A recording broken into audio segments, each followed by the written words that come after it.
नमस्कार, मैं Monika, assistant professor ABST, doctor Bhimrao Ambedkar government college Sriganganagar.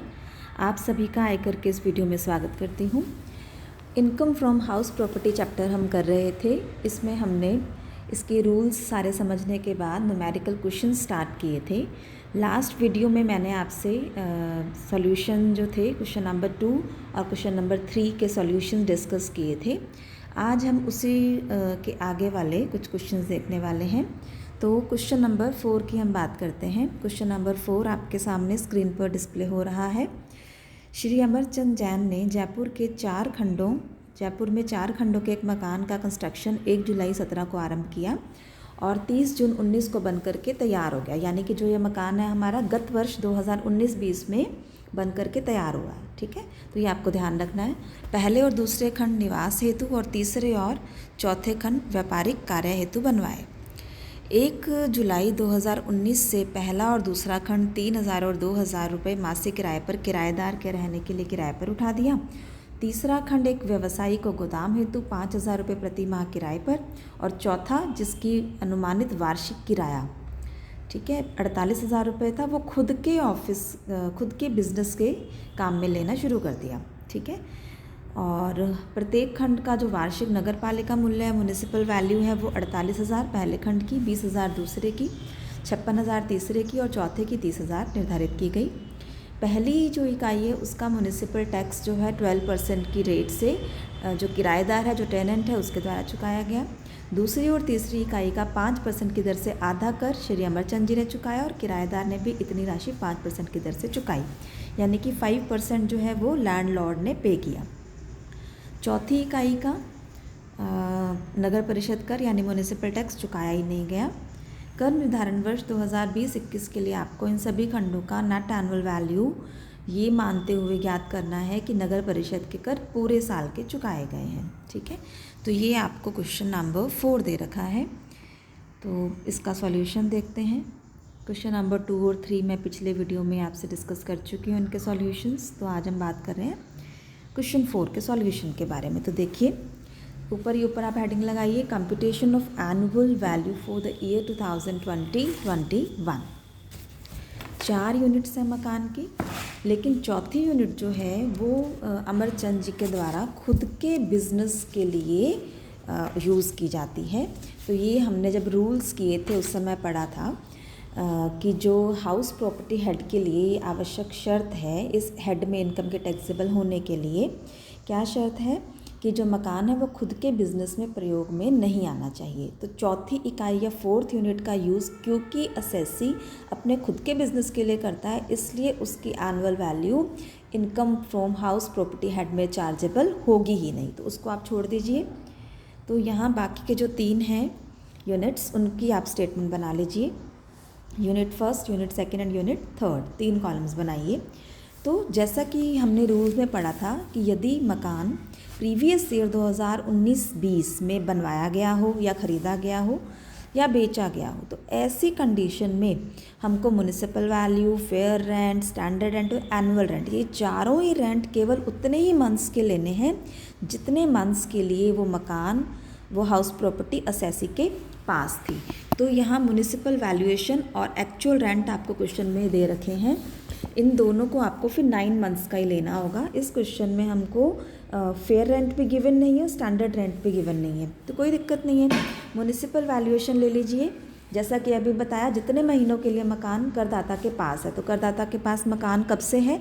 1 जुलाई से 30 जून को बनकर तैयार हुआ गत वर्ष में। तो 1 जुलाई 19 से लेकर 31 मार्च तक 9 महीने की हम बात करेंगे। म्यूनिसिपल वैल्यू भी 9 महीने की लेंगे और एक्चुअल रेंट भी आप 9 महीने का लेंगे। तो देखिए कैसे आप कैलकुलेट करेंगे।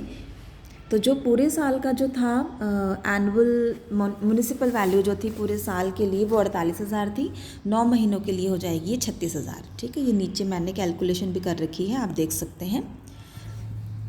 Municipal valuation for 9 months for first unit 48,000 multiplied by 9/12 means 36,000। For second unit it will be 20,000 into 9/12 equals to 15,000. 20,000 12 महीनों का, तो 9 महीनों का 15,000. इसी प्रकार थर्ड यूनिट के लिए 56,000 इंटू 9/12 यानी कि 42,000. 56,000 12 महीनों का, तो 9 महीनों का 9/12 करते हुए 42,000. इन तीनों वैल्यूज़ को आप ऊपर लिख लेंगे म्यूनिसिपल वैल्यूएशन फॉर 9 मंथ्स में. देखिए इस तरह से. फिर एक्चुअल रेंट फॉर 9 मंथ्स. तो एक्चुअल रेंट भी 9 महीनों का लेना है. आपको बता रखा है कि पहले मकान के पहले खंड का 3,000 रुपये मासिक और दूसरे खंड का 2,000, तीसरे खंड का 5,000. तो इन तीनों को क्रमशः 3,000 गुना 9, 2,000 गुना 9 और 5,000 गुना 9, 9 महीनों के लिए लिख लीजिए. अब आप देखिए कि जैसे म्यूनिसिपल वैल्यू और एक्चुअल रेंट ही दे रखा है, बीच के हमारी चीज़ें मिसिंग हैं. फेयर रेंट भी नहीं और स्टैंडर्ड रेंट भी नहीं. तो कोई बात नहीं, वो आप कंपैरिजन वाले स्टेप स्किप कर देंगे. तो सीधा ही आपको यहाँ म्यूनिसिपल वैल्यू का एक्चुअल रेंट से कंपैरिजन करना होगा. दोनों में से जो ज़्यादा है that will be treated as gross annual value. तो ग्रोस एनुअल वैल्यू जो है आपके पास आ गई है 36,000. दोनों में से ज़्यादा 36,000 है. फिर 15 और 18 में से ज़्यादा 18,000 और 40 और 45 में से ज़्यादा 45,000. देखिए जो वैल्यूज़ नहीं दे रखी होती हैं उन स्टेप्स को हम स्किप कर देते हैं, छोड़ देते हैं. तो यहाँ पर सीधा हमारे पास GAV या ग्रॉस एनुअल वैल्यू आ गई है. ग्रॉस एनुअल वैल्यू में से जैसा कि आप जानते हैं कि म्यूनिसिपल टैक्सेस को लेस किया जाता है, डिडक्ट किया जाता है for the year. Municipal tax हमेशा पूरे साल के ही घटाए जाएंगे अगर पे किए हैं तो. पेमेंट के अकॉर्डिंग ही इनका डिडक्शन मिलता है. यदि इनकी पेमेंट नहीं की गई तो इनको घटाया भी नहीं जाएगा, और यदि इनकी पेमेंट की गई है तो भले ही वो पिछले वर्ष के संबंध में क्यों ना हो उसे भी घटाया जाएगा. तो देखिए 5% पहले मकान का तो जो म्यूनिसिपल टैक्स है वो किराएदार ने चुकाया है, और यहाँ हम जानते हैं कि इसको हम तभी घटाते हैं स्टेटमेंट में जबकि म्यूनिसिपल टैक्स मकान मालिक ने चुकाया हो. तो पहले खंड के लिए इसको नील कर देंगे. दूसरे खंड पर 5% की दर से म्यूनिसिपल वैल्यू का 5%, ये भी मैंने नीचे कंप्यूट कर रखा है. देखिए यूनिट फर्स्ट का paid by tenant, then for unit second 20,000 इसका नगर पालिका मूल्यांकन था, तो 20,000 गुना 5% 1,000, और तीसरे खंड के लिए 56,000 गुना 5% 2,800. ठीक है. यहाँ पर आपको ऐसा नहीं करना कि 9 महीने का निकाल कर उसका ले लें. म्यूनिसिपल टैक्स पूरा ही कैलकुलेट कीजिए. तो ये टैक्सेस की वैल्यू आप ऊपर लेस कर दीजिए GAV के अंदर से. ये देखिए इस तरह से म्यूनिसिपल टैक्सेस नील 1,2800. तो जो वैल्यू अब आएगी आपके पास ग्रोस एनुअल वैल्यू में से म्यूनिसिपल टैक्सेस को घटाने के बाद वो होगी हमारी नेट एनुअल वैल्यू.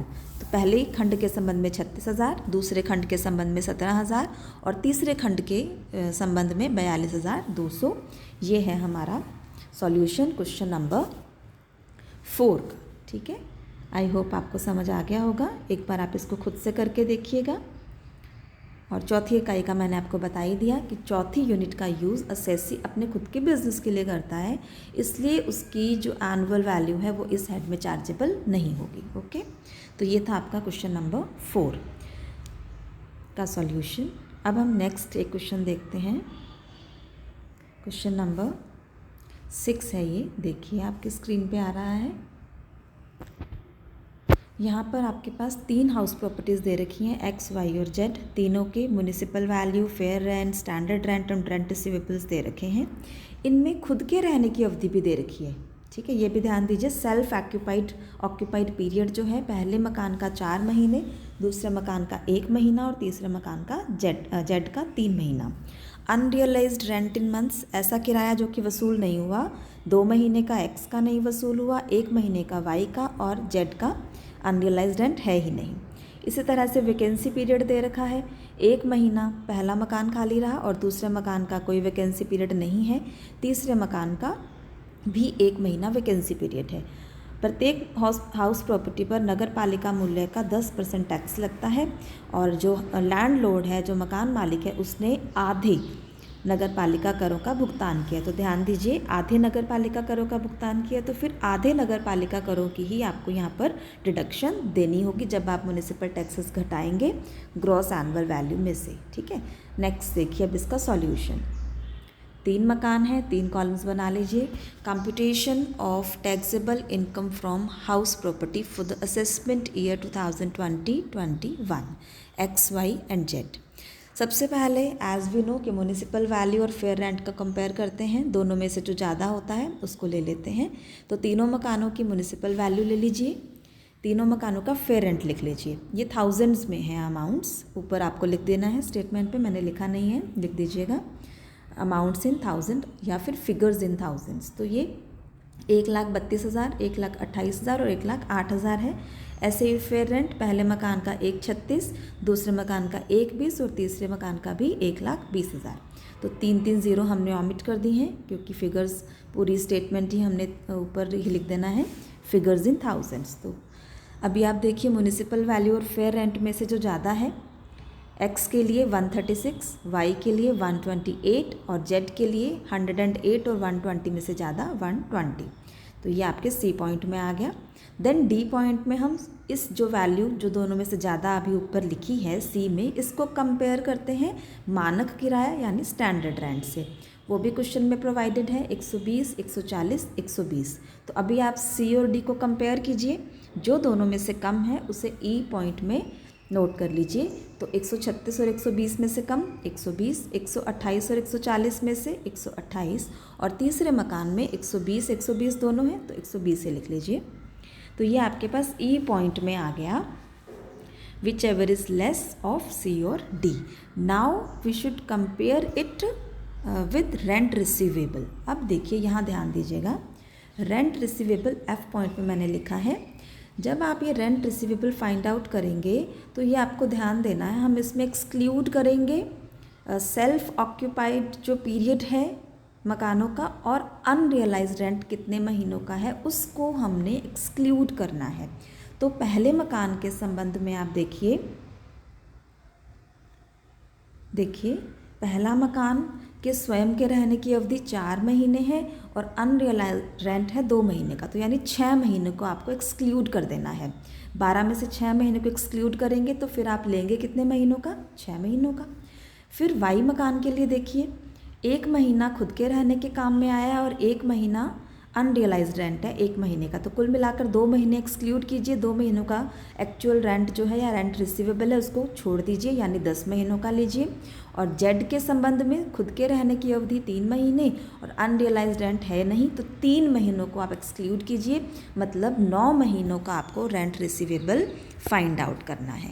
पहले मकान के लिए 6 महीनों का, दूसरे मकान के लिए 10 महीनों का लेना है और तीसरे के लिए 12 - 3 9 महीनों का। तो देखिए जो आपको टोटल रेंट रिसीवेबल दे रखा है वो है 144 या 1,44,000।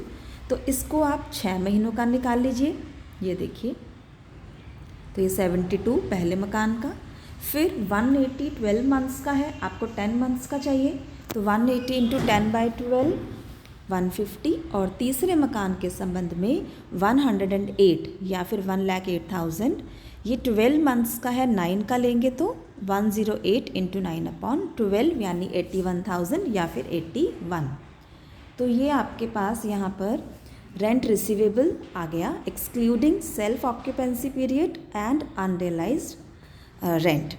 तो अभी आपको क्या करना है, ई और एफ पॉइंट में दोनों में से जो भी हायर है, जो भी ज़्यादा है उसको आपने ले लेना है, whichever is higher of E और एफ। तो आप देखिए 120 और 72 को कंपेयर कीजिए, 120 is higher than 72। Likewise 128 and 150 को कंपेयर कीजिए, 150 एंड फॉर थर्ड हाउस 120 और 81 में से हायर है 120।